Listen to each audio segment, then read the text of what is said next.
HCF LCM तो आपने शुरुआत से ही सीखा है कि एचसीएफ कैसे कैलकुलेट करते हैं, एलसीएम कैसे कैलकुलेट करते हैं। बहुत सारे मेथड्स हैं, by using prime factorisation method, by using finding the multiples of different number and then taking out the common, या फिर आप फैक्टर्स कैलकुलेट करते हो और जो कॉमन फैक्टर होता है वो आपका एचसीएफ बन जाता है, जो हाईएस्ट कॉमन फैक्टर होता है।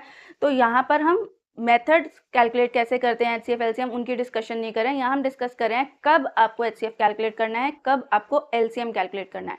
तो देखिए, ये याद रखिएगा कि जब भी कभी रिपीटेड इवेंट्स होते हैं, जब कभी इवेंट्स रिपीट होते हैं, साइकिल्स रिपीट होती हैं, कोई शेड्यूल रिपीट होता है या शेड्यूल मैच करता है, तब आप एलसीएम कैलकुलेट करते हो। क्योंकि जो प्रॉब्लम आ रही है वो बच्चों को यही आती है कि कब एलसीएम निकालें, कौन से वर्ड प्रॉब्लम्स में एलसीएम की डिमांड है, कौन से वर्ड प्रॉब्लम्स में एचसीएफ की। तो जब भी आपको इस तरह के क्वेश्चन दिए जाएं, जैसे देखिए रिपीटेड इवेंट का एक एग्जांपल है, 3 traffic lights change every 40 seconds, 45 seconds, 60 seconds. If they change together now, after how many minutes will they change together again?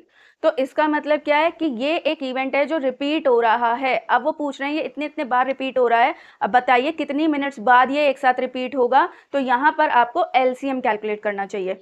फिर एचसीएफ की बात करते हैं, लार्जेस्ट इक्वल शेयर। अगर आप कोई चीज़ को डिवाइड कर रहे हो तब आप एचसीएफ निकालोगे, उनको ग्रुप कर रहे हो या मैक्सिमम नंबर बता रहे हो जिससे आप उस क्वांटिटी को एग्जैक्टली डिवाइड कर सको।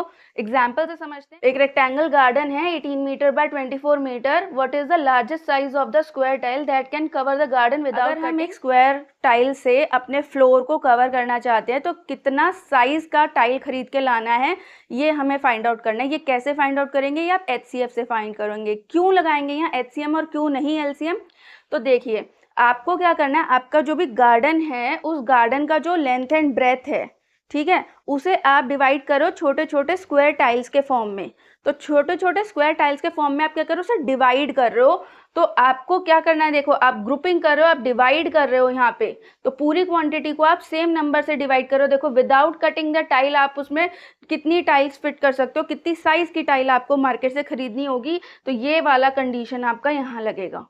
तो समझ में आया आपको कि एलसीएम कब कैलकुलेट करेंगे, एचसीएफ कब कैलकुलेट करेंगे।